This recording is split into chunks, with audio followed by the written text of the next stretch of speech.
in exercise of the powers confirmed on the head of state and government under Section 7 of the Urban Areas and Cities Act, Act number 13 of 2011, and all other enabling provisions of law, I, Uhuru Kenyatta, President of the Republic of Kenya and Commander-in-Chief of the Kenya Defence Forces,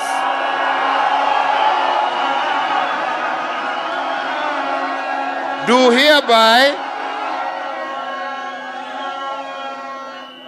hereby confer city status to the Nakuru municipality.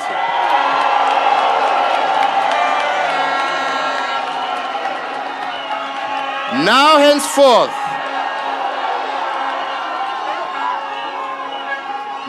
henceforth, may it be known by all persons and authorities that the Nakuru municipality is to be known as the city of Nakuru, and the city of Nakuru shall therefore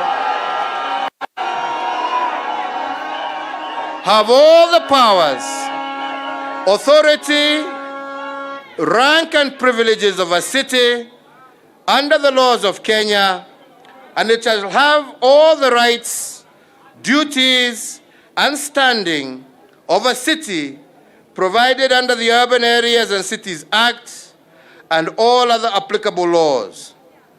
This is issued under the hand and seal of the President of the Republic of Kenya on the first day of December, the year of our Lord, 2021.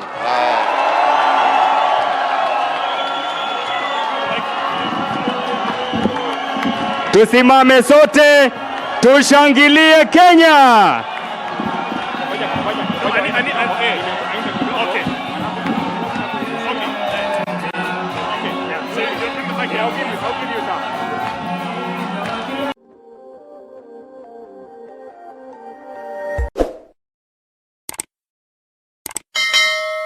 My name is Gitao Dhabanja. I'm the manager Nakuru City, and it is exactly 1 year since we were conferred the city status by then the President, His Excellency Uhuru Kenyatta, and that happened during the last regime. And many things have happened since then.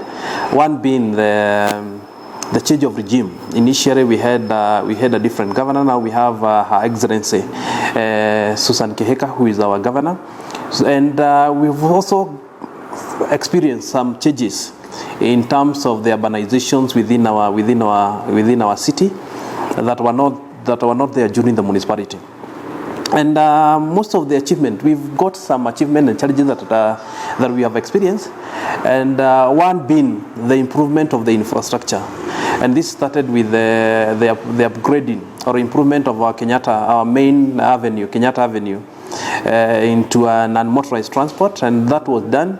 It's a project that involved several components in it. We started by doing the ducts where the telecommunications, any company that is having the telecommunications activity, they come and lay their fiber there without excavations of the corridors again. We also did the improvement of the drainage. Initially, we had the flooding along the Kenyatta Avenue. We no longer have it. That was improved. The project also came with a component of the walkway, where we expanded the walkway. That has really improved the walkability within the city, where we are providing more spaces for the residents of Nakuru to walk. People walk differently, and now they have a better space to do that. We also did some greening along the Kenyatta Avenue, where we have planted some trees and some flowers, and this is in line with the climate change agenda, where we are moving away from concrete in every space that we have within the city to a greening aspect, so that we can achieve the carbon sink and other benefits that comes with the greening of a city, being Nakuru a green city. Also in the same project, we have the CCTV cameras that we have installed, the first CCTV camera, government-owned CCTV cameras within the city, and these are helping us in matters security and also management of the street as far as maybe the jam is concerned, and also the update of what is happening within our city. We also did some street furnitures. We have some seats here where seats along the Kenyatta Avenue where people can rest when they are having, maybe you are being served in a shop, in a bank, and you need to relax. You've come to town and you need to have a place where you can sit. That is one of the, those are some of the places or some of the infrastructure or some of the furniture that we have provided along the Kenyatta Avenue. And finally, we also installed the street light, and all of these street lights are like solar street light. We are going green, so that even when we don't have power, our streets are also going to be lit. So that is one of the main projects that we've done, we have achieved, and that has changed the face of the Kenyatta Avenue.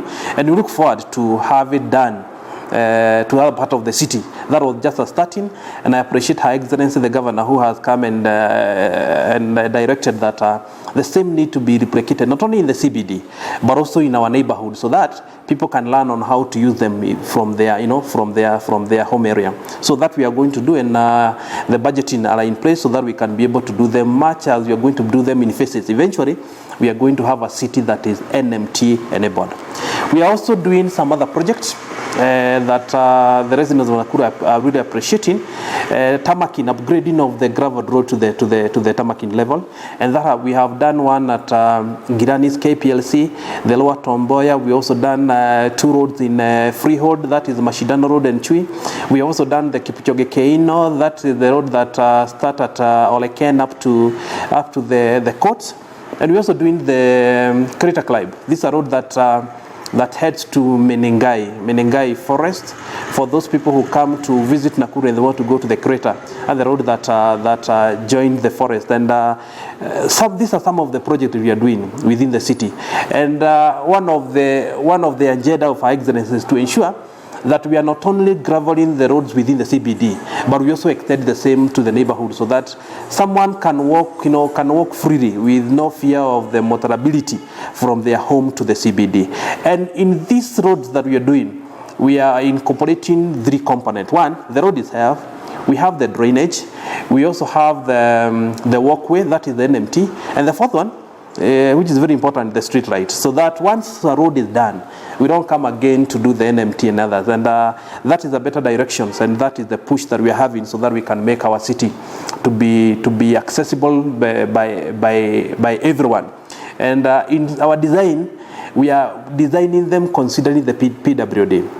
And that's the concept we are taking. Anytime you design a road considering the PWD, you've catered for everybody. So the inclusivity has been our main agenda, and I appreciate the City Board for having some of those resolutions done and directed to us. When we are doing the design, we have everybody included in that. The other project that has happened within the city, we have the Lanet airport that has been upgraded to an international airport. The work is ongoing, and I believe that in due course you'll find the project is going to be complete, and you're going to be having the air charters, also adding to the means of transport that we have as a city. We are also having some markets that are being done. For example, the central market that is being done near to Kingdom Sika, and this is the one of the projects that is going to help us to cater for the people who sell along the street, people who don't have the spaces within the already existing market to sell from. So once the market is going to be complete, the allocation is going to be done so that we can improve and add the number of the people who are doing businesses within the city. And I appreciate the agenda of His Excellency the President on the Hustler Fund. Once our residents of Nakuru access the Hustler Funds, we have already provided for, through the leadership of Our Excellency the Governor, spaces where they can start their market and flourish as it is expected by the agenda of the Hustler Fund. Then we are talking about the terminus. Her Excellency the other day, she participated in the groundbreaking of a central terminus.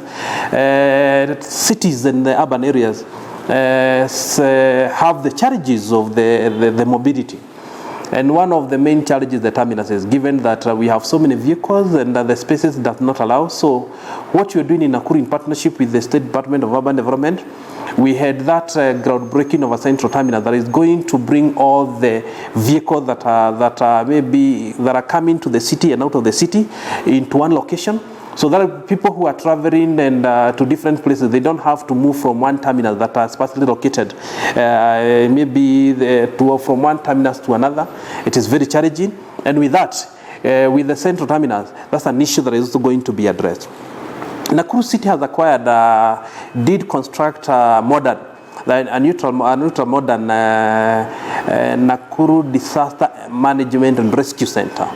And in it, we've also acquired 2 fire engines that are really helping us when during the times of emergencies, the fire outbreak, and in any other emergencies, disasters.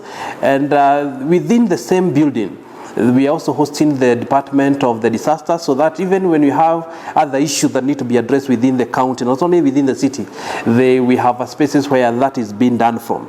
We are also in the process of preparation of the CIDP. One of the things that we need to note is that during the CIDP, the cities and the municipalities were never captured. Why? Because the operationalization of the municipality came in between the term. So this time around, we have an opportunities, and we also appreciate again Her Excellency the Governor, who has really put the Nakuru urban agenda as the main item to be considered in her CIDP for 2022-2027. And in this agenda, we have been able to capture the aspirations of Nakuru residents, and also getting from Her Excellency manifesto on what she expects to see in the city and also other municipalities. So this is a very good opportunity, because once we have the project put in or considered in the CIDP, the budgetary allocation becomes so easy. And now with that support from Her Excellency, I believe that most of the things that we've been pushing for, which also the CIDP, are going to be budgeted easily from now that they are part and parcel of the development agenda of the county. So that is another plus that we've gotten as a city. And we also appreciate, since we became a city, the commission of the SRC, that is Salary and Remuneration Commission, did review upward the per diems for Nakuru City to be at par with Nairobi, Kisumu and Mombasa. So we are the 4th city. And in so doing, we've been experiencing meeting tourism. Most of the parastatals, governments and the counties are coming for their meeting here. Instead of going to Nairobi, to Mombasa, where they were going, given the proximity of our city that is at the heart of this country, we are able to benefit from the meeting tourism. And this comes with other benefits. Economically, you find that where they hold their meeting, those are the hotel industry has really benefited to an extent where we no longer as a city, initially before we were a municipality, we would just book we'll book a boardroom, through a phone call in an hour that you are going to go to a hotel.